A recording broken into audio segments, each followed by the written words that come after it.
Hello there. Thank you for joining me today on Veda Nutrition, the gluten-free show. I'm here today with two very special guests from the Thinking Mom Revolution, and I'm excited to talk to them a little bit about the trials that they've gone through with their children. So thank you very much for joining me. My son was diagnosed with autism, classic autism, at the age of almost 3 years old. And after about 6 hours, I said, you know, I'm not going to sit here and cry. I'm going to go look and see what I can find. And right there in front of me was website upon website that explained that the foods that he had narrowed himself down to were actually harming him, that he was getting high, that these proteins were something that his body was not able to digest. So when I discovered that he ate about 7 things, and then they were all gluten and dairy, and figured out that those were probably a good idea to take away to see what would happen, he had a 10-hour withdrawal. He dry heaved all over the house all through the night in his little sad diapers and looking for help. And I thought, I'm just about to shove a Cheerio in his mouth when finally he looked at me for the first time in his life. So it led us down the path of milling our own flour, figuring out how to be gluten-free, figuring out what dairy can do to our body, and then sharing our discovery. That's so interesting. Now tell me why. We just had never. In our lives, we had no idea that, you know, his behavior was unusual, that his darting his eyes to try to avoid our eye contact was actually a behavior that stemmed from the foods he was eating. And he really, literally had narrowed himself down to cheese quesadillas, Cheez-Its, yogurt, and grilled cheese sandwiches and chicken nuggets. That was it. All it was were these foods, and that was because he was getting high off of it. He was getting something out of it. And once the high went away, he was in our world. He connected with us. He was here. That's really interesting. So his diet was dairy, casein, and gluten, gluten from the flour. He had narrowed himself down to just those foods. That's all he would eat for me. And did you find the same thing true? When we took our son off of wheat, we went cold turkey, which is not a good idea. It's definitely good to ease that out of the diet. He went through withdrawal, as Kim was saying. His pupils were the size of dinner plates. I mean, his pupils were dilated for 2 days. He acted wild for a week or more. It was a long time. And I couldn't find any bread that was decent, and I baked a loaf of homemade loaf of gluten-free bread. And he picked it up and put it on the floor and ate it like a dog on his hands and knees because he thought it was going to get him high. I mean, it was that reaction. For a year after we took gluten out of his diet, he would walk down the bread aisle and smell and touch all of the bread on the way down like an addict. I mean, it was wild to watch that happen. Eye-opening for a child. That's what started me on finding answers for him, because I didn't know what was going on with him. I didn't know he was going through withdrawal. I had no idea what was happening to him, and that's when I started researching. So are you finding there's an open community, or how are people accepting the ideas of autism and changing the diet? I'm very lucky to live in the neighborhood that I live in. I have a really supportive community. I have a lot of open-minded friends that live in that community. I make it my mission and pretty much my goal to educate people, so I think a lot more people, maybe they're that way because I don't stop talking about it, I don't know. But I've been very fortunate. We have a Whole Foods near us, a Trader Joe's. I mean, we have so many options for our gluten-free diet that I feel pretty lucky. And what about you? Tell me your experience. It's been fantastic. When Patrick was first diagnosed, he's 12 years old now, so we've been out there for about 10 years. At first, there were about 3 books about this. There probably was 1 gluten-free food in the grocery store. But as the years have gone by, it's just been more and more really progressive with the idea of farmers markets and sustainable farming in our southern Georgia area. And I do really think, because Megan and I both are so connected to other people in everywhere around the world on Facebook, that any community that you live in, if you look for it, you can find the people that are sticking to diets, that are trying to do better, that are avoiding GMOs, that are organic, that are really trying to understand how food is affecting our children's behavior at school and their, chronic illnesses. So I do believe that any mother and any family can find these answers if they really, really, really are committed. And with the advent of the internet, it makes it so much easier. Now, you have a website and a blog. Tell me about that. We do. We started our blog first. It's been going on for 2 years now. Almost 2 years. It'll be 2 years in February, I guess, so a year and a half. We are a group of 24 parents, 23 moms and a dad. We all found support online with each other, and we met at a conference, and someone said, we should write a book. And that's kind of how we got started. The Thinking Moms have a big message to send. We are in trouble, and people need to open their eyes. The latest thing that the CDC has come out with is absolutely staggering statistics that 1 in 50 school-age children from age 6 to 17 in the school system have an autism diagnosis. That's up from 1 in 88 just a mere couple of years ago. The 1 in 88 numbers come from another CDC study of children born in the year 2000. So those children would be 12 at this point. But, you know, with the Thinking Moms, we're not just about autism. I think autism is pretty much the canary in the coal mine, the worst case scenario, the children who are showing us the way, the very sickest of the barrel. But the most staggering statistic that I truly believe is what the Thinking Moms are trying to share and trying to do something about is that 1 in 2 American children have a chronic illness. This includes obesity, diabetes, asthma, autism spectrum, autoimmune disease, mitochondrial disorder, severe food allergies. I mean, our children are sick, and for the American public and the American government and for all of us to be letting this staggering statistic slide us by when we're supposed to be the greatest nation in the world, and you just have to think, who's going to pay taxes? Who's going to run our country? Who's going to teach our children when this many children are sick? And for our son, it was very slow. It was very quiet. It was very subtle.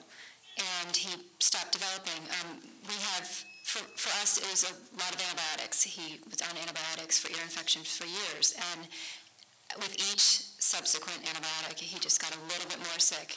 He got a little bit more quiet. It was a very slow process, so we didn't see anything wrong at first. And I think that part of the problem that we have with calling all of this autism when our kids fall into that diagnosis category is autism is a social disorder. And we're all trying to treat our kids for their medical disorders. I mean, these kids are sick. They have bowel disease, they have seizures, they have mitochondrial disease, they have food allergies. So, you know, we're trying to get them healthy. It's amazing that the autism gets better as they get healthier. So I think it's a misnomer even to call a lot of this autism. It's illness. It's medical illness. I believe it's a combination of all the environmental factors that we're exposed to. I mean, we're exposed to GMOs in our food and chemicals in our food and artificial colors and flavors and sugar in every product on the grocery store shelves. And then our kids are given a huge amount of vaccines, and for my son, he was on antibiotics when he was getting them, so he was already, his immune system was gone at that point anyway. There's pollution in our water. People have dental amalgams that have mercury in them. You know, there's so many reasons that this is happening, and it's whatever that tipping point is, your bucket gets only so full, and then you can't handle it anymore. And I think just these little tiny bodies are in worse shape than we were as kids because they're exposed to so much more. Absolutely. It's terrifying when I've written a blog about, it was for Earth Day, and it literally was, what can you think about that you can minimize your exposure for your children of these things that could be a problem. I mean, we see what we believe are the bigger issues, antibiotics, GMOs, vaccines, just all the drugs that are used in delivery, drugs that are used after a child's born. But there's antimony and arsenic in crib mattresses. There's BPA in bottles. There's like Megan said, is so much sugar in every commercial food that you can buy in the aisles at the grocery store. I mean, what's going on with those stripes in the air? Like there's so much to consider. And as Thinking Moms, we can't live our lives completely paranoid every single second that everything that touches our children is poisonous and horrible, and they're going to, spiral down into this neurological disease we can't come back from. But at the same time, what do you do, when you realize that we've gone in a direction that is very, very bad for the human body. And it's impossible for us to bring ourselves back to center without thinking and trying really hard and finding interventions that normally are not paid for by insurance and normally are not agreed to by Western medicine. So it's a tough road for us, but people have to open their eyes. We are so sick. But really and truly, there's no such thing as a genetic epidemic. There is no such thing. So for this massive of an increase in this short of amount of time is impossible to just blame on genetics. It just can't happen. So, is there a genetic predisposition that an environmental trigger can just, push over the edge? Absolutely. I did work for my pediatrician for 3 years, advocating for families that had sick children. And in my 3 years, I interviewed about 300 families, doing a 2-hour intake with each one. And in the end, I can really truly say 80 to 85% of those families had some sort of history of autoimmune disease, of bipolar disease, of huge amounts of cancers, of very, interesting and sad illnesses. And in my own family, my mother has lupus, my mother-in-law has lupus. My mother-in-law also has epilepsy. My sister had a week-long visit to the hospital after MMR. My cousin just fell into a 7-month illness in the hospital from her nursing school vaccines. Yes, are we a family that has a challenged immune system that does not need to be challenged by anything else, by our environment, by our food, by our air, by our vaccines? Absolutely, it is the case, and I did see that consistently at the doctor's office. The biggest obstacle for parents who are in our situation is funding their children's recovery. None of it's covered by insurance.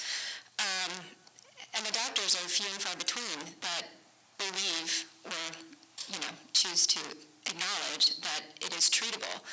And those doctors don't take insurance. It costs a fortune. And I think it's just the medical community's unwillingness to step away from the party line of, it's genetic, you just missed the signs when your kid was born. That needs to end. We need help. We need help for our kids, and we need medical help for our kids. We do have a few allies, and they have been working, some of them, for at least 10 to 15 years to help us. At this point, personally, I get the sense that it is too big to conquer. There's too much at stake here. We are a government that is very intertwined with corporations, the corporations that make their money from our children's preventative health care and other things like the food companies.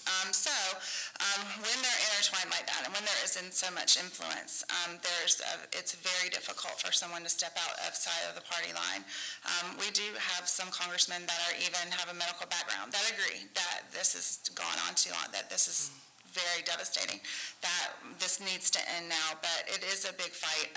It is so scary to imagine if we stop it now, does preventable disease come back? Do we, lose our ability to feed the masses if we ban GMOs? These things that they will not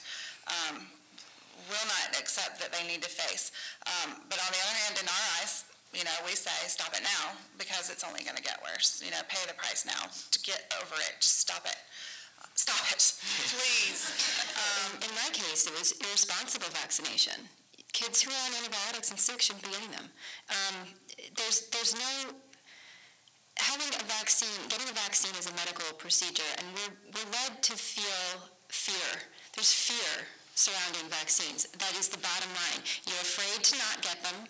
You're afraid to get them. It's a fear-based medical procedure, which should not be happening in this country. We should not be afraid of going to the doctor and having to make this decision about these vaccines.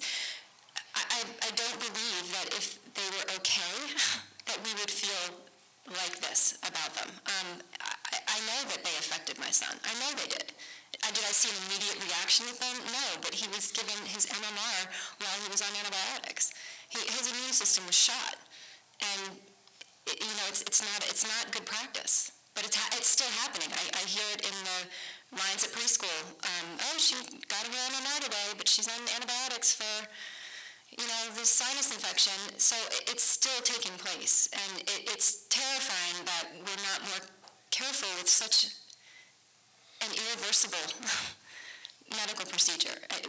What's the harm in being safer? What is the risk of spreading them out? What is the risk of looking at this in a different way? I don't see that as a risk to look at it in a different way, but they make this seem like it's an all or nothing thing. Or we have to give all of these before the age of 2, or you're anti-vaccine. You're automatically anti-vaccine. I can't stand that term. Don't call me anti-vaccine because I watched my kid get harmed by one. It's all driven by fear, and I'm sure Kim has more to talk about. Well, when you're talking about the fact that, a couple of years ago, they just gave, all pharmaceutical companies free rein. They're not liable for their product. What other product do we have in America that no one is liable for, that the company is not liable for? So at this point, I hate to put it this way because it does sound like I believe that the world is the devil, but really, if you have no liability for your products, and they are a huge pleasing factor for your stockholders, what's the motivation to keep that safe, to double check and double check and double check again?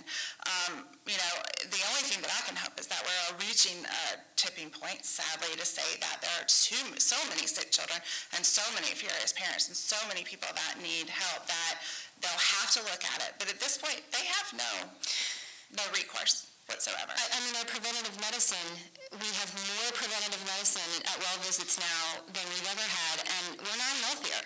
That's the bottom line, is we are not when we're actually healthier. Way more sick. Right. Yeah, so our mortality rates in the toilet, we are a very sick nation compared to the rest of the world. Very. And I don't think people realize that. We're America. Our kids can't be the 47th sickest kids in the world. No. Is that really truly believable to people? I got one side that says you're not strongly opinionated enough, you're not saying enough about how terrible this is, and it's just a biggest medical mistake in American history or the history of the world. Or do you say, can we just step back a little and say, can you listen to these families? Can you understand what happened? Can you please pay attention to us? Because they haven't paid attention to one single one of us ever, to say, hey, oh gosh, maybe we can take a step back and say, let's reevaluate.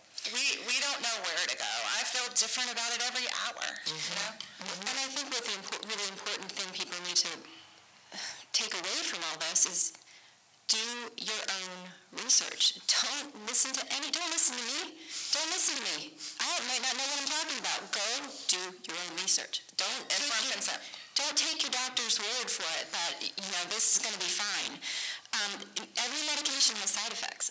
Every vaccine has side effects. Everything that you put into your kid that isn't natural has a side effect. Just the chemicals that are in your shampoo that you're using, the Johnson's Baby shampoo, look at the ingredients. It's just think about what your kids are being exposed to and listen to the voice inside you. That's what people need to be doing. People need to be taking back their own health. They have to step up and say, I think I know what's best for my family, and not feel afraid. That's the most liberating thing that you can do, is just everything that you do it with all the knowledge, all the informed consent, and trust that you're making the right choice. Don't do anything based on fear. My son was diagnosed almost 10 years ago. There were 3 books about this at the time. And I certainly had never ventured into a Yahoo group. But I don't even know how it happened.